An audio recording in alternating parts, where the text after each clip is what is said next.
নমস্কার আমার প্রিয় পরিবার, আশা করি তোমরা সকলেই ভালো আছো, সুস্থ আছো।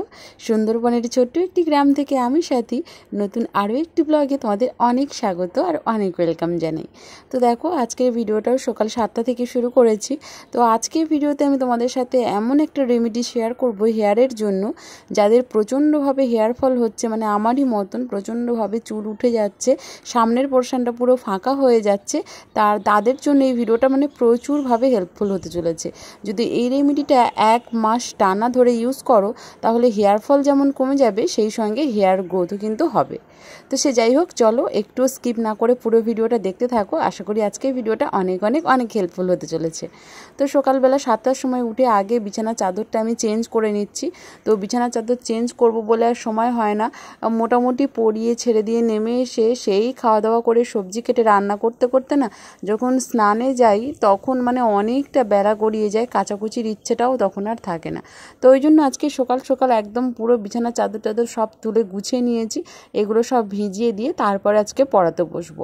তাহলে পরিয়ে ছেড়ে দিয়ে স্নান করবো যখন, তখন কাচাকুচিটাও করতে পারবো ভালোভাবে। তো সে যাই হোক, গতদিন দেখো ভিডিও রিলস বানাচ্ছিলাম, তো শাড়িটা সেইভাবেই অগোছালো হয়ে পড়ে আছে। তো আজকে ভালো করে গুছিয়ে নিচ্ছি শাড়িটা, সেই সঙ্গে শাড়িটা একটুখানি ইস্ত্রিও করতে হবে, একেবারে সব জায়গায় ভাঁজে ভাঁজে ভাঁজ পড়ে গিয়েছে। আসলে কি বলতো, ওই যে হ্যান্ডলুমের যে নরম সুতির শাড়িগুলো হয় না, প্রচণ্ডভাবে কিন্তু ভাঁজ পড়ে যায়, যে কোনোভাবে আর কি তুমি পরো না কেন, মোটামুটি ইস্ত্রি না করলে হবে না। তো সে যাই হোক, দেখো বিছানার এখানে চাদরটা ভালো করে বিছিয়ে নিচ্ছি। আর আমার বিছানাতে চাদর পাততে না প্রচণ্ড সমস্যা হয়। এই যে চারিদিকটা মানে খুব ছোট জায়গার মধ্যে খাটটা, যেহেতু ছোট বলতে আমার ঘরে দুটো খাট যেহেতু রয়েছে, একটা আলনা রয়েছে, তো ওই কারণে না জায়গাটা একটুখানি শর্ট। তো ওই জন্য ওই যে চাদর যখন বিছানাতে পেতে নিতে হয়, তখন ওই যে মাথার দিকটা না ওর ভেতরে ঢুকে যেতে হয়, গিয়ে তারপরে বিছিয়ে নিতে হয়। দেখো আমার পুরো বিছানাটা একেবারে গোছানো হয়ে গিয়েছে।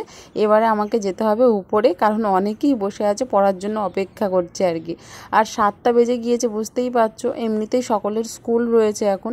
তো দেখো এই যে বিছানাটা একেবারে পরিপাটি করে গুছিয়ে নিলাম। কেমন লাগছে অবশ্যই তোমরা বলো, কিন্তু বিছানা এরকম পরিপাটি থাকলে কিন্তু বেশ ভালো লাগে। তো সে যাই হোক, দেখো ওদেরকে পরিয়ে নিচে চলে আসলাম। এসে দেখো এখানে সবজিটা কেটে নিচ্ছি আমি। আর আজকের সবজিতে কি হবে বলো তো, আজকের সবজিতে যেটা তোমাদেরকে অনেকবার শেয়ার করেছি, যে কচুর ফুল হয় না, কচুর ফুল আজকে রান্না হবে চিংড়ি দিয়ে। তো দেখো কিছুটা কম পড়েছিল, মা আবার তুলে আনলো। আর এখানে হবে কলমি শাকের অল্প একটু ভাজা। তো বৌদির জন্য শাকটা মোটামুটি প্রত্যেক দিন না হলেও মোটামুটি শাকটা হয় আর কি, অল্প হলেও হয়। মা যেখান থেকেও খুঁজে নিয়ে তুলে নিয়ে চলে আসে। বৌদির এই সময় শাক খাওয়াটা খুবই দরকার, তো সেই কারণে। তো দেখো ওখানে কচুর ফুলটা কেটে নিয়েছি, আরও 2-4টে মা ফুল এনে দিল। তো আমি ভাবলাম যে আরও গাছে আছে কিনা দেখে আসি, কারণ বৌদি বললো এই সাইডে নাকি 2টো রয়েছে। তো দেখো আমি যে চলে আসলাম, আর এই ফুলগুলো একটুখানি হলদে রং ধরে গিয়েছে, সবুজ থাকলে আরও ভালো হয়। তো সবুজ হলদে, কচুর ফুল সব কিছুতেই খাওয়া যাবে, হলুদ হলদে হয়ে গেলেও খাওয়া যাবে, সবুজ হয়ে গেলেও। তো চলো আজকের কচুর ফুলটা একটা মাথায় প্ল্যান করে বুদ্ধি করে আমি একটা জিনিস করলাম, যে কচুর ফুল না একটুখানি জাস্ট গালে কুটকুট করে, তোমাদের তো বলি। তো গালে কুটকুট করার জন্য একটুখানি সেদ্ধ করে নিয়েও রান্না করি, তাতেও করে অল্প একটু হলেও কুটকুট করে। তো আজকে একটা প্ল্যান করেছি, কি বলো তো, তোমাদেরকেও সেটা শেয়ার করি। সেটা হচ্ছে লেবু না, যখন এই যে কচুর ফুলটা কাটা হবে, কেটে ধুয়ে আনার আগে, ধোয়া যাবে না, তার আগেই কচুর ফুলে ভালো করে লেবুর রস চেপে 1 ঘন্টা মতন রেখে দিয়ে তারপরে ধুয়ে নিলেই কিন্তু একেবারে গলা কুটকুট করবে না। চলো এবারে চলে এসেছি চুলের সেই মহাঔষধি বানানোর জন্য। ঘরোয়া ট্রিটমেন্ট আমি তোমাদের তো বারবারই বলি, ঘরোয়া ট্রিটমেন্টে খুবই বিশ্বাসী আর ঘরোয়া ট্রিটমেন্ট করতে ভালোবাসি, কারণ এত হিউজ পয়সা খরচ করার মতন আমার মতন গৃহবধূর একেবারেই সম্ভব নয়। তো ওই কারণে দেখো এখানে চলে এসেছি। আমারই মানে হাতে লাগানো এই যে টবে রয়েছে অ্যালোভেরা। দেখো অনেক দিন ধরে লাগানো কত অ্যালোভেরা গাছ হয়েছে দেখেছো। অনেকগুলো টবে লাগিয়েছিলাম, তো সব টবে এত গাছ যেহেতু সেভাবে বৌদি ব্যবহার করে না, আর আমিও চলে গিয়েছি শ্বশুরবাড়ি, তো এই কারণে দাদা কি করেছে সব টব থেকে তুলে দিয়েছে আর একটাই টব বাঁচিয়ে রেখেছে। তো দেখো কত হয়েছে। এখান থেকে আমি 2টো বড় সাইজের অ্যালোভেরা আমি যতটা পারছি, মানে চওড়া হলে না খুব ভালো হয়, তার ভেতরের যে শাঁসটা বেশি পাওয়া যায়, আর সরু হলে তখন অনেকগুলো লেগে যায়, 4-5টা হলে ভালো হয়। তো দেখো আমি এখানে 2টো ডাল কেটে নিলাম। আমার যে মানে রেমেডিটা বানানোর জন্য 2টোই যথেষ্ট হয়ে যাবে মোটামুটি 2টোতে। তো দেখো এই যে কেটে নিয়ে আসার পরে না অ্যালোভেরা একটা হলুদ রঙের কষ বা একটা কি বলবো হলুদ রঙের একটা এই যে পুরো চ্যাটচেটে তরল বের হয়ে, সেটা কোনোভাবেই ইউজ করা যাবে না। তো তার জন্য অ্যালোভেরা কেটে সাথে কখনোই ইউজ করবে না। অ্যালোভেরা কেটে কিন্তু প্রায় এই যে এখানে প্রায় আধা ঘন্টা রেখে দেবে। তো আধা ঘন্টা রেখে দিলেই ওর ভেতর থেকে যে কালো রঙের, মানে কালো বলবো না, একদম পুরো গাঢ় ডিপ হলুদ রঙের একটা কষালো তরল ওটা কিন্তু বেরিয়ে যাবে। ওটা কিন্তু স্কিনের জন্য বা হেয়ারের জন্য প্রচণ্ডভাবে ক্ষতিকারক। সবসময় অ্যালোভেরা তুলে পর ইউজ করবে না, সেটা কিছুক্ষণ রেখে দিয়ে ইউজ করলে কিন্তু বেশ ভালো হয়। তো দেখো তারপরে যেটা আমার প্রয়োজন উপকরণ সেটা হচ্ছে পেঁয়াজ। আর তোমরা খুব ভালো করেই জানো পেঁয়াজ হেয়ারের জন্য কতটা উপকারী। এখানে দেখো আমি 3টে মিডিয়াম সাইজে পেঁয়াজ নিয়ে নিলাম, আর পেঁয়াজটা ভালো করে ঘষে নিলাম। ঘষে নিয়ে দেখো পেঁয়াজের থেকে রস আমি কিন্তু এখানে বের করে নিলাম। পেঁয়াজের রস যেরকম মানে হেয়ার ফল কমাতে সাহায্য করে, সেইভাবে কিন্তু একদম পুরো নতুন হেয়ার গজাতেও মানে প্রচণ্ডভাবে হেল্প করে। আর সেটা কিন্তু এই ঘরোয়া রেমেডি আমি বারবারই বলবো তোমাদেরকে যে 1 দিন বা 2 দিন বা 1 সপ্তাহ ব্যবহার করলে কোনো রেজাল্টই পাবে না। তার জন্য কিন্তু মাসের পর মাস ব্যবহার করতে হবে, তাহলেই কিন্তু ফলাফলটা পাবে। একটা কথা আমি তোমাদেরকে বলে দিই, যেমন হোমিওপ্যাথি ঔষধ আর হচ্ছে অ্যালোপ্যাথি ঔষধ। অ্যালোপ্যাথি কী করে না চটজলদি রোগটাকে সারিয়ে দেয়, আর হোমিওপ্যাথি কী করে অনেক দিন সময় নিয়ে ধীরে ধীরে ভেতর থেকে জিনিসটাকে সারানোর চেষ্টা করে। এটাও ঠিক তেমনই, এই যে ভেষজ পদ্ধতি বা ঘরোয়া ট্রিটমেন্ট যেটা, সেটা কিন্তু একদম ভেতর থেকে একদম কি বলবো ভেতর থেকে তোমার মানে কাজ করা শুরু করবে। তো সে কারণেই অনেকটা সময় লাগে কিন্তু এই ভেষজ জিনিসের উপকার পেতে। তো এই কারণে ধৈর্য ধরে কিন্তু ব্যবহার করতে হবে। ওষুধ বা মেডিসিন বা অন্য কোনো কিছুতে কিন্তু আমরা ইউজ করলাম, হেয়ার ফলটা বন্ধ হয়ে গেল সাময়িক সময়ের জন্য, তারপরে কিছুদিন পরে বা কিছু মাস পরে সেই একই রকম রেজাল্ট কিন্তু আসে। আর এই ঘরোয়া পদ্ধতি ঘরেই থাকা সব উপকরণ দিয়ে তৈরি করছি, সেহেতু ঘরেই কিন্তু বানিয়ে নিয়ে বছরের পর বছর ব্যবহার করা যায়। তো দেখো আমি এখানে কি নিয়েছি, এই যে নারকেল তেল নিয়ে নিলাম, একদম কোকোনাটের খাঁটি তেল। আর এখানে নিয়ে নিয়েছি মেথি, আর এখানে নিয়ে নিয়েছি পেঁয়াজের রস, আর নিলাম তো অ্যালোভেরা, সেটা তোমরা দেখলেই। তো অ্যালোভেরাটা কিন্তু ছোট্ট টুকরো করে কেটে নিতে হবে। অ্যালোভেরার ভেতর থেকে শাঁস বের করেও তোমরা তেলটা বানিয়ে নিতে পারো। আমি কিন্তু খোসা শুদ্ধ দিলাম, কারণ তেলের কালারটা আমি জাস্ট অন্যরকম একটু আনতে চাইছি, তো সেই কারণে। তোমরা চাইলে কিন্তু খোসা না ছাড়াও দিতে পারো, মানে খোসা ছাড়িয়েও দিতে পারো আর কি। তো চলো আমি এখানে দেখো ইন্ডাকশানে বসিয়ে দিয়েছি একটা বাটি। তো তারপরে দেখো আমি এখানে দিয়ে দিলাম একদম খাঁটি নারকেল তেল, তারপরে দিয়ে দিলাম পেঁয়াজের রসটা, আর তারপরে দেখো আমি এখানে কেটে রাখা অ্যালোভেরাটা অ্যাড করছি।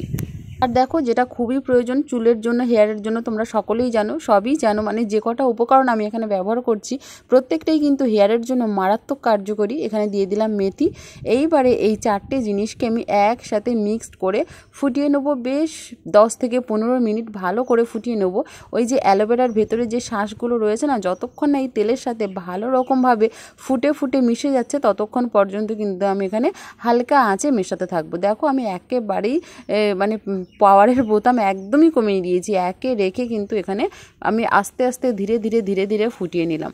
আর দেখো প্রত্যেকটা অ্যালোভেরা খসা কিন্তু পড়ে আছে, আর ভেতরের শাঁসটা দেখেছো একদম কিন্তু ওই তেলের সাথে মিশে গিয়েছে। আর মেথিগুলো দেখেছো ফুলে পুরো ডবল হয়ে গিয়েছে। দিয়ে অল্প সময় নাড়ালে কিন্তু হবে না, প্রায় 10 থেকে 15 মিনিট মতন নাড়িয়ে নিয়ে এই তেলটা কিন্তু বানিয়ে নিতে হবে। আর দেখো কত সুন্দর একটা কালার এসছে তেলটার, আর সঙ্গে না একটা ক্রিমি ভাব আছে, মানে একদম পুরো পাতলা অয়েলের মতো না, একদম কি সুন্দর একটা সিল্কি ভাব আছে, যেহেতু এর মধ্যে অ্যালোভেরা দেওয়া আছে সে কারণেই। চুলের মধ্যে মানে কি বলবো, এত সুন্দর এটা অবজার্ভ হবে, তোমরা না দেখলে বিশ্বাস করতে পারবে না। তো চলো এবার আমি দেখাই কিভাবে এটা ইউজ করতে হয়। ইউজ করার জন্য দেখো আমি নিয়ে নিয়েছি আমার বৌদিকে।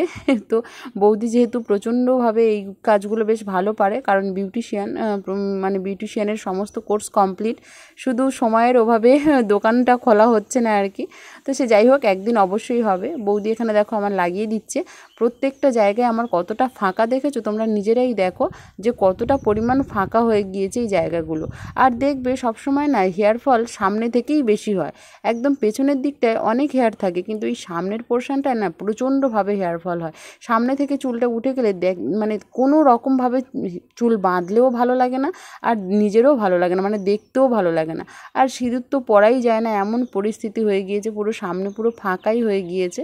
তো দেখা যাক, এই রেমেডিটা আমি 1 মাস ব্যবহার করব, 1 মাস পরে তোমাদের রেজাল্টটা কিন্তু জানাবো। আমি আজকে কিন্তু প্রথম দিন ব্যবহার করছি না, এর আগে আমি 1 সপ্তাহ ব্যবহার করেছি। 1 সপ্তাহ ব্যবহার করে বেশ মোটামুটি আমার খুব একটা খারাপ লাগেনি জিনিসটা, বেশ ভালো। আর হেয়ার ফল মানে নতুন হেয়ার না হলেও হেয়ার ফল যেটা অনেকটা কন্ট্রোলে এসেছে। আমার কতটা পরিমাণ হেয়ার ফল হতো সেই অনুযায়ী এখন আমার একেবারেই হেয়ার ফল হচ্ছে না, মানে 5টা 10টা 20টা যেটা না হলেই নয় সেটাই হচ্ছে, কিন্তু প্রচুর পরিমাণে যেটা হচ্ছিলো সেটা কিন্তু অনেকটা মানে কমে গিয়েছে।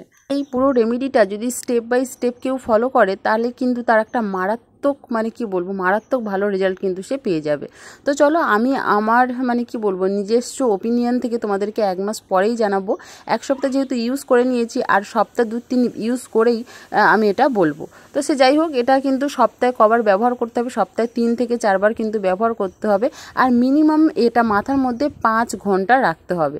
5 ঘন্টা রেখে দিলেই কিন্তু বেশ ভালো উপকার পাওয়া যাবে। তো চলো আমি এটা 5 ঘন্টার জন্য রেখে দিলাম, পরে এসে তোমাদের সাথে ফাইনাল রেজাল্ট দেখাবো।